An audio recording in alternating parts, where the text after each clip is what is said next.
irmãos, estamos aqui. Eu sempre penso assim, né? Vencemos algumas resistênciazinhas às vezes para aqui chegarmos, né? Às vezes é a dificuldade no trabalho, no trânsito, ou então uma dificuldade interior, um sentimento, um pouquinho de tristeza, de desânimo. Por isso que eu gosto de dizer, graças a Deus estamos aqui. A proposta de hoje, segundo foi organizada pela instituição, é falar sobre família, mas sob a orientação de Joana de Ângeles, no livro SOS Família, capítulo 1. Essa foi o planejamento aqui da casa. E aí a gente vai, assim, se pautar bem próximo às palavras da nossa mentora Joana de Ângeles. Nossa, porque de todos nós, né? Não somos nós do Fabiano, somos nós da família espírita, ou, melhor dizendo, até da família cristã, né? Bem, então, eu gosto muito de números. Aí eu fui ver que esse livro foi escrito há 25 anos atrás, pela introdução do livro. E nessa época, então, a Joana de Ângeles, na apresentação, ela até justifica por que ela está escrevendo esse livro, porque naquele ano faz 26 anos agora, nesse ano de 2020, mas como não chegou no mês, ainda é 25 anos.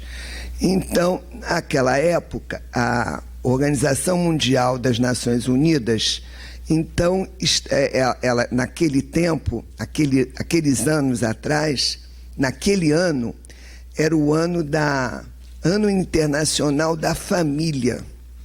Então, estava havendo uma preocupação entre as Nações Unidas, de se falar sobre família. Então, a Joana de Ângeles vai e escreve esse livro à luz do cristianismo, à luz da doutrina espírita.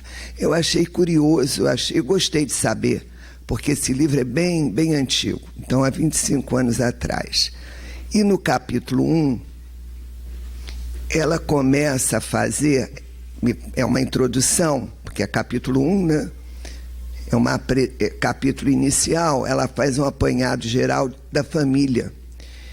E ela aborda conceitos que existem sobre família, faz um pequeno histórico e depois, é claro, vai falar sobre família à luz da doutrina espírita, à luz do Evangelho de Jesus. Então, sobre o conceito, eu peguei alguns tópicos e ela diz assim, entre aspas mesmo, esse pedaço: juridicamente, a família se deriva da união de dois seres que se elegem para uma vida comum através de um contrato, dando origem à genitura da mesma espécie. Duas pessoas que se unem e, muito provavelmente, terão filhos, né?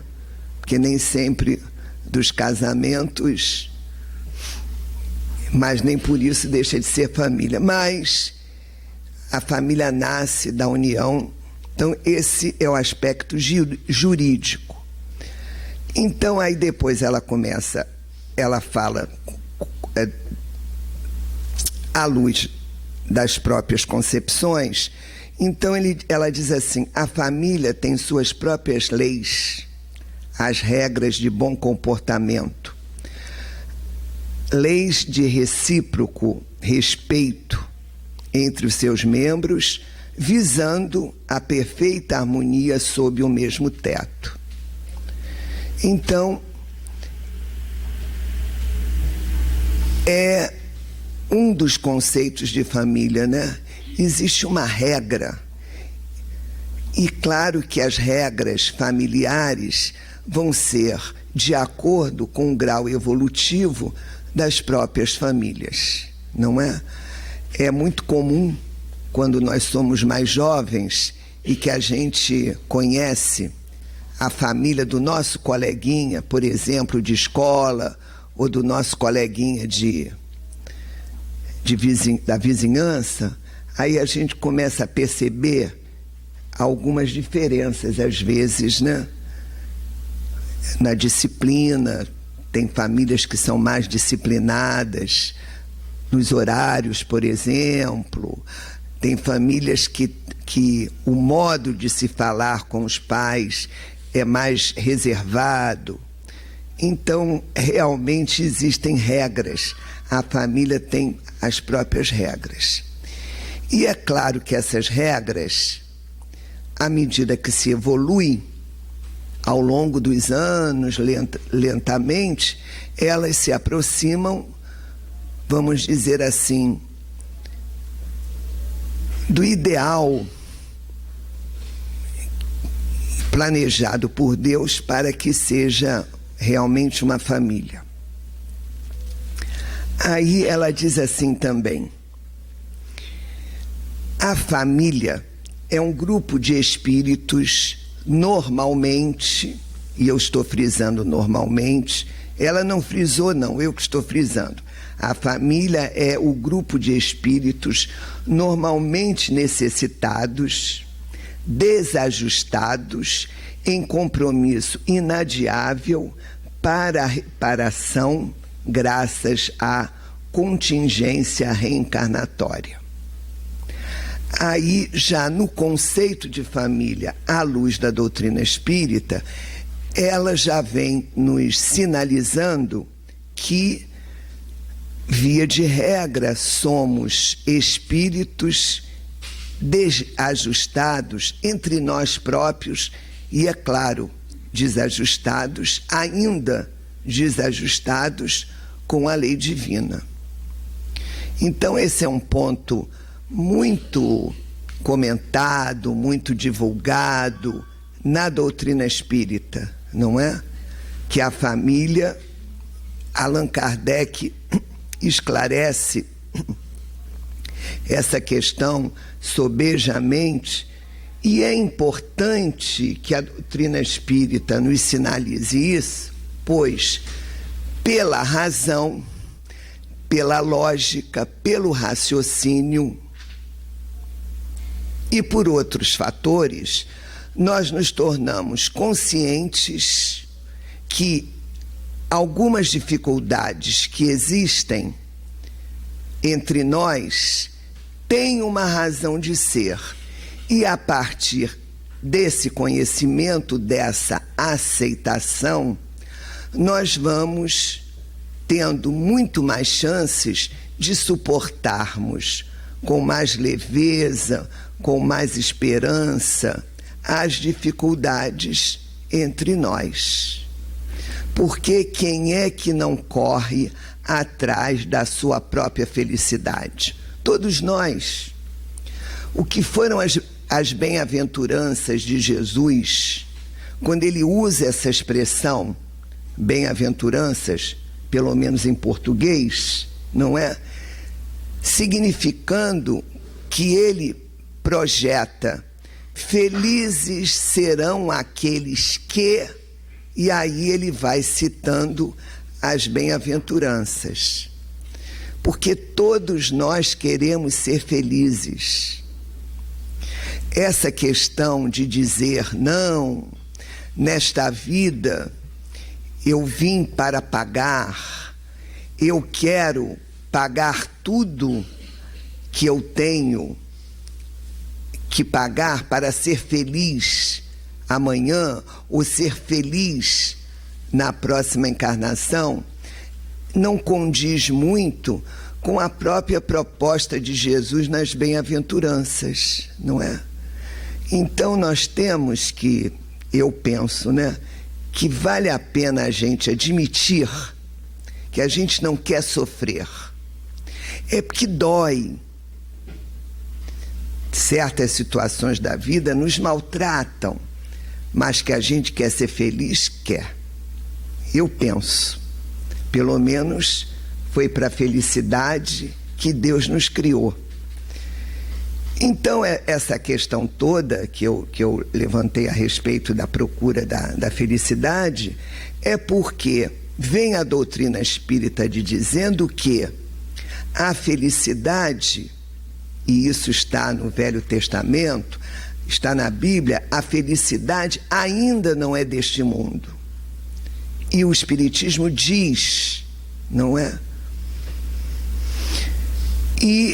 Mas isso não quer dizer que nós não podemos ter lampejo de felicidade. E o que a gente talvez não deva desistir é de ser mais feliz. Daí a grande necessidade de nós usarmos todos os argumentos que nós venhamos a ter e mesmo procurar argumentos para não nos revoltar, porque realmente a revolta ela só vai nos trazer sofrimentos, né? Bem, Joana ainda nos lembra, e é bom saber disso, que eu acho que esse é um dos outros dos argumentos que nos ajudam, quando ela diz assim que espíritos nobres renunciam e recebem desafetos do passado para que esses desafetos evoluam. Então, são aqueles casos que nós conhecemos, o que a literatura nos diz, não é? De familiares que são espíritos nobres, pessoas que estão naquele seio familiar, ajudando intensamente a determinados familiares que trazem dificuldades ainda, ou porque trazem desajustes no campo moral, ou porque possuem, ou porque estão vivendo situações sérias de doenças, não é? E esses espíritos nobres encarnam. E quando a gente começa a tomar esse conhecimento, não é? E se a gente tiver olhos de ver e procurar histórias verídicas que estejam nos livros ou que nos sejam contadas, a gente passa a ter certeza absoluta da misericórdia divina. E quando a gente passa a ter certeza que a misericórdia divina existe, a gente pensa assim, poxa, se a misericórdia divina existe para o outro, também existe para mim. Deixa eu procurar aonde a misericórdia divina me envolve e que muitas vezes eu nunca valorizei, eu nunca quis perceber. Bem, e aí ela ainda diz mais uma, ela ainda pontua mais alguma coisa, dizendo o seguinte: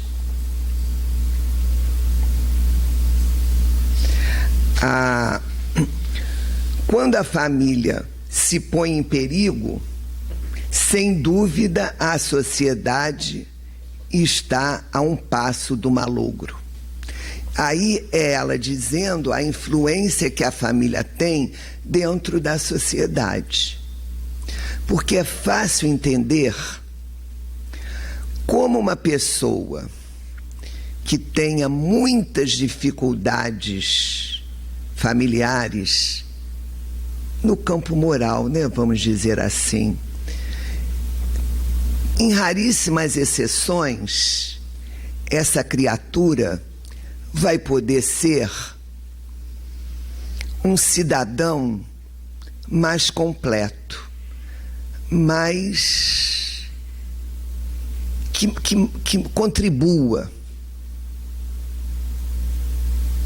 Eu não sei se você... Deixa eu falar isso de outra maneira. Se eu tenho muita dificuldade na família e tenho umas pitadinhas de revolta, será que eu vou ser uma boa vizinha? será que eu vou ser uma boa profissional se eu sou revoltada, né? Porque muitas vezes eu posso ser uma sofredora, ter provas duras, mas não tenho revolta, não é? Então, o que ela fala é o seguinte, e todos nós, é fácil perceber isso, né? Todos nós podemos perceber isso com facilidade, que a família é que forma a nossa sociedade. Ela forma os grupamentos da vizinhança, do bairro, da cidade, do estado, do país, do continente, de toda a terra. É uma soma. Existe uma frase bastante conhecida, que eu realmente não conheço a origem, que diz que a família é a célula da sociedade. E é uma verdade.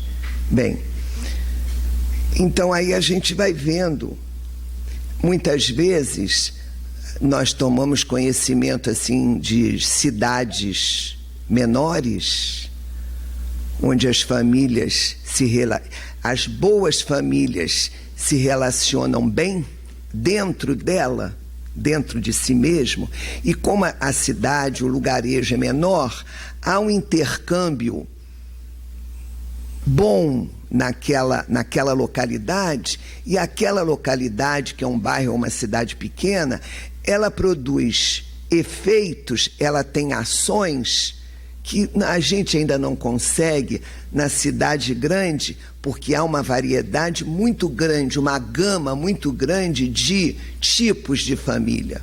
Tipos que eu digo é de interações, não é?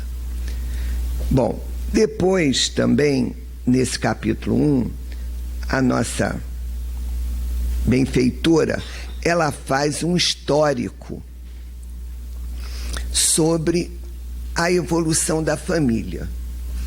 Eu realmente não tive o propósito de esmiuçar esse histórico. Eu comecei só com uns primeiros pontos que ela aborda, mas ela começa a dizer, ela começa lá no Homem da Caverna. Homem da Caverna é expressão minha, ela não usa esse termo, não. É que para o meu raciocínio ficou mais fácil. Então, o Homem da Caverna era aquele homem com bastante pelo, tem até aquela caricatura, né? Que ele arrastava a mulher pelos cabelos compridos. Então, ela diz que nessa fase da humanidade já havia lampejos de uma aglutinação familiar, não é? Porque como todos nós temos o selinho de Deus em espírito, então o afeto, a união, o respeito em estado potencial já existiam naquelas mentes ainda muito rudimentares. Então, a gente sabe da história da humanidade que foi a partir desses grupos, desses espíritos pouco evoluídos, moral e intelectualmente, que os grupos sociais foram se formando, não é? Então, daí ela dizer que lá já havia o lampejo da reunião familiar. Porque família lembra, pena que aqui a gente não possa assim conversar, né? Eu estou perguntando e eu mesmo vou supor algumas respostas. Família lembra aconchego, proteção, troca, desinibição, não é? Deixa eu falar uma bobagemzinha. A gente está com determinado tipo de calçado. Muitos de nós vai chegar em casa, vai colocar aquele calçado mais confortável. Por que eu estou trazendo esse exemplo bem rudimentar, porque do ponto de vista físico dos nossos pés, é a mesma coisa do ponto de vista emocional, psíquico. Cheguei em casa.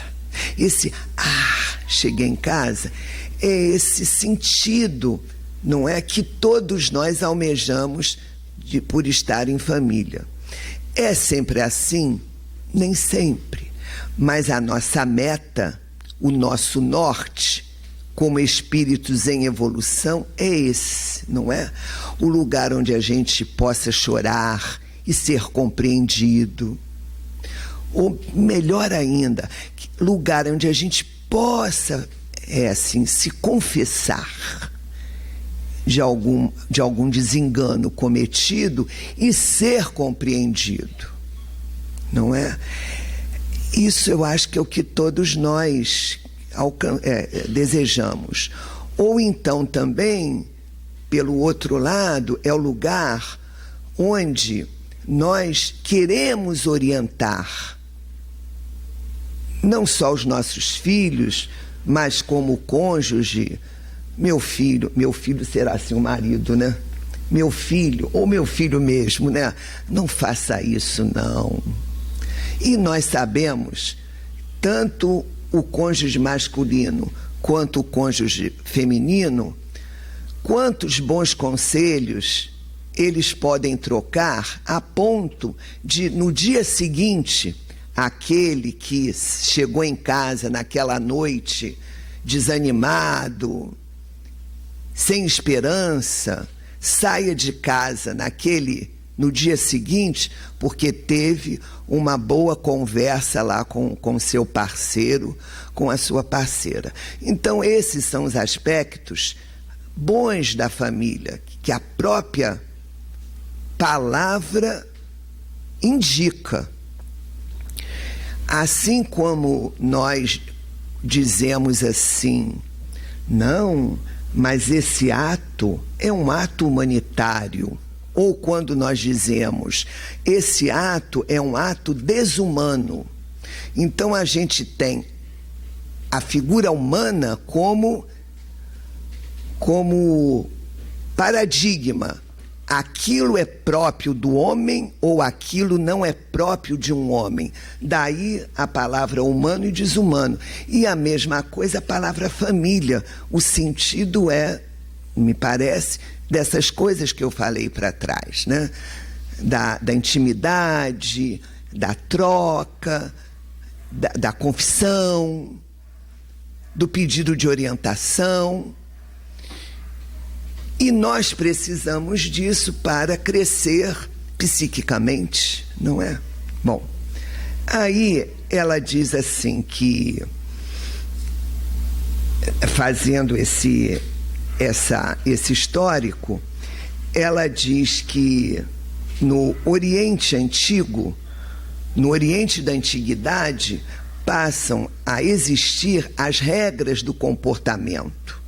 Quer dizer, passada aquela fase do homem da caverna, de muita brutalidade, gradativamente, as regras do comportamento familiar, quais sejam os pais orientando os filhos, entre irmãos, uma convivência pacífica, indispensável à fortaleza da espécie, quer dizer, os irmãos precisam ser fortes entre si, não é? Os pais nessa orientação, os pais contando com as experiências dos mais idosos daquela família.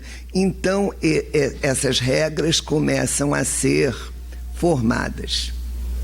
Aí ela cita, nessa parte histórica, a tentativa frustrada, por exemplo, da cidade de Atenas. Não é que, embora cultivadora da arte e da beleza, e cheia de filosofias, né? Ela não, como o Estado ateniense quis trazer para si o direito sobre as famílias, isso não levou Atenas a crescer. E aí ela já vai sinalizando, Joana de Ângeles já vai sinalizando que cabe à própria família a sua própria orientação. Então, o trabalho da família é interno.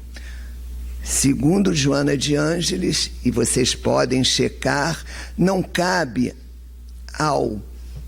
às forças do Estado dizer o que eu devo ou não devo fazer com o meu filho, com o meu esposo, com os meus mais velhos. Isso é um trabalho interno, porque aí a gente, pela doutrina espírita, isso fica muito claro, porque aqueles espíritos foram selecionados entre si para viver uma experiência própria. Então existem laços, mesmo que não sejam laços de um amor explícito, mas existem laços que a espiritualidade investiu ali. Então, mesmo que ainda em muitas famílias, como o nosso mundo ainda é de provas e expiações, temos dificuldades ainda internas de relacionamento, mas o relacionamento difícil que acontece pela lei da reencarnação entre aqueles espíritos, se aqueles espíritos encarnados, ou melhor dizendo, a partir do momento em que as criaturas quiserem aproveitar as dificuldades e, à luz dos ensinamentos de Jesus, aplicarem dentro de si próprios, e é isso que constitui a prova, quiserem aplicar a si próprios o silêncio, a humildade, a caridade, o suportar, a verdade é essa, o suportar a pequenez daquele seu ente querido, aquela pequenez diária, porque a doutrina espírita nos mostra o papel educativo da dor. E esse papel educativo da dor, nos parece que não está muito claro, por exemplo, para uma função do governo, não é? Eu não estou fazendo nenhuma crítica. O que eu estou querendo ressaltar é o que Joana de Ângeles disse lá na história da Grécia, que o Estado quis tomar o papel da família, e isso só levou ao não crescimento da Grécia, diferentemente de Roma, e aí ela fala isso, diferente de Roma. Eu vou ler o trechinho que ela escreve. Meu bem, me corta aí pelo horário, em que eu estou um pouco aqui imbuída da boa vontade, eu estou um pouco desligada da hora. Mas olha só o que Joana diz. Diferentemente, contrariamente à Grécia, ela diz assim: a Roma coube essa indeclinável tarefa, a princípio reservada ao patriciado, aos pais, e depois, através de leis coordenadas pelo Senado, que alcançaram as classes agrícolas, militares, artísticas e a plebe. Então, eu entendi assim: Roma tira da experiência familiar a orientação para as suas próprias leis, e essas leis então vão alcançar as classes agrícolas, militares, artísticas e a plebe, facultando direitos e deveres dentro do Estado. Então, o posicionamento de Roma foi feliz. E aí Roma, diferentemente da Grécia, pôde fazer a sua ascensão civilizatória. Bem, para terminar aqui essa história, copiando lá de Joana de Ângeles, eu vou parar na Idade Média, porque ela continua. Então ela diz assim: a Idade Média foi caracterizada pela suprema ignorância, desfigurou a família com o impositivo de serem doados os filhos à Igreja. Com todo respeito à Igreja Católica, mas isso é história, está lá escrito por Joana de Ângeles, né? Então a gente vai percebendo a mentalidade, então, da Idade Média, onde havia um incentivo para que os filhos fossem doados à Igreja. Então, a gente sabe até do Brasil, o quê? De uns 100 anos atrás, era bonito ter dentro da sua família um religioso. E as pessoas achavam que aquilo ali era o melhor. Nota, tem que falar logo agora.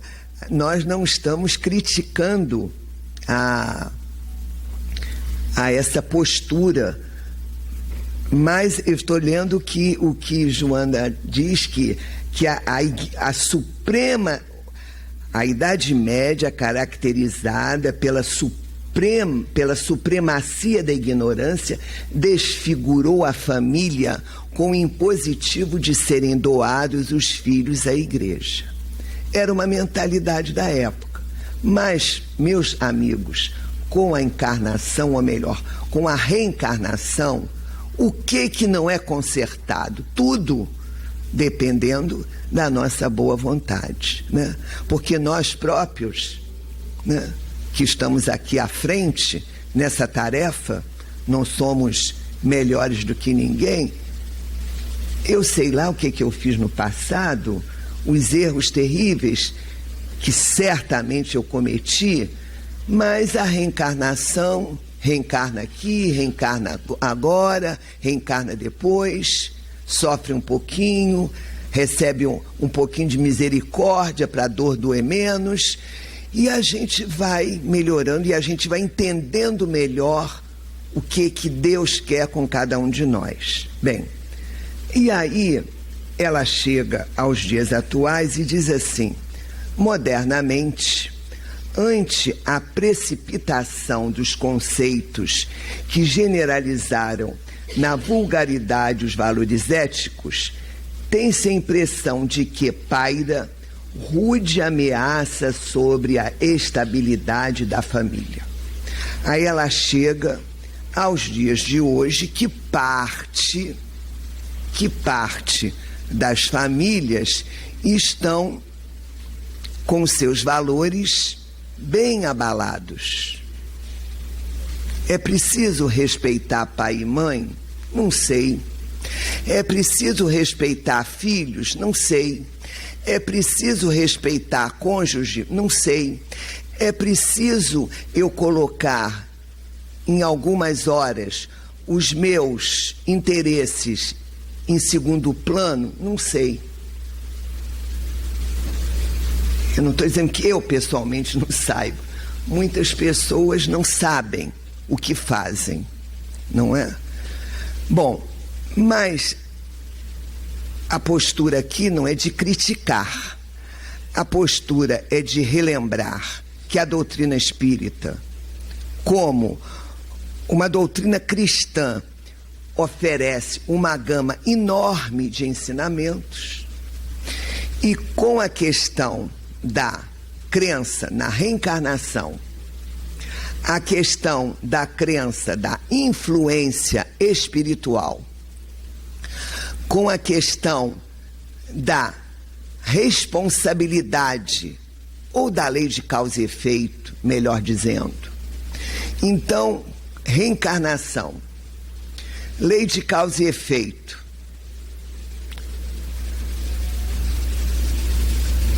a interferência do mundo dos encarnados com os desencarnados e vice-versa. Então a gente soma essas coisas todas e nós vamos ter muitas sugestões para refletir a respeito da nossa vivência em família, né?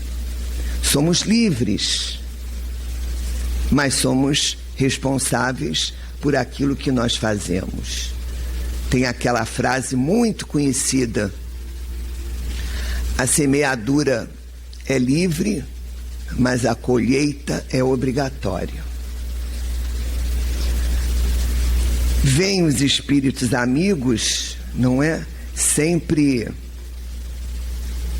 nos auxiliando, nos inspirando, nos dando força para nós não desperdiçarmos essa oportunidade da vivência na encarnação, mas também na própria família.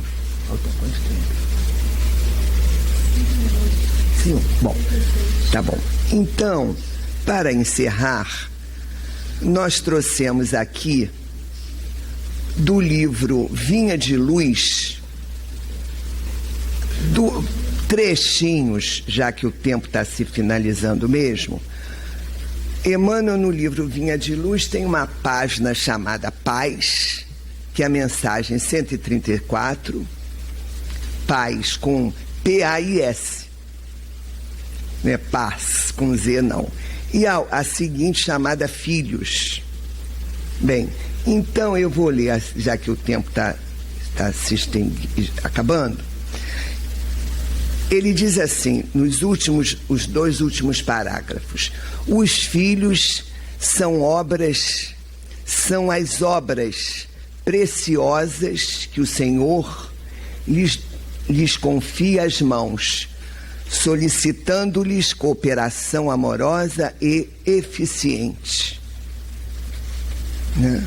Então, é a mensagem dirigida aos pais.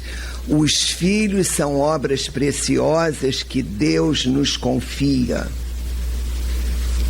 Sem mais considerações. E na página Filhos, ele diz assim: os filhos são marcados por divinos deveres, junto daqueles aos quais foram confiados pelo Supremo Senhor na senda humana. Então, os filhos são marcados por divinos deveres junto daqueles aos quais foram confiados. Então, é esse dever e direito recíproco dentro da família. Não tem escapatória, não tem escapatória. Há uma deveres e direitos recíprocos, não é?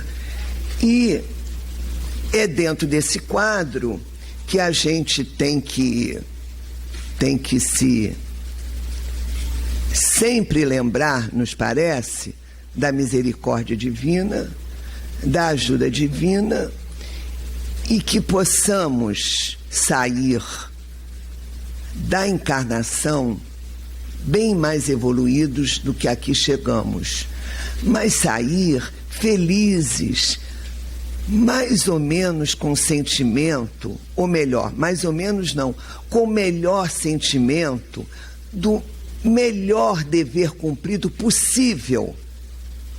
Batalhamos, erramos, mas lutamos para a paz dentro da nossa família e em redor dela própria.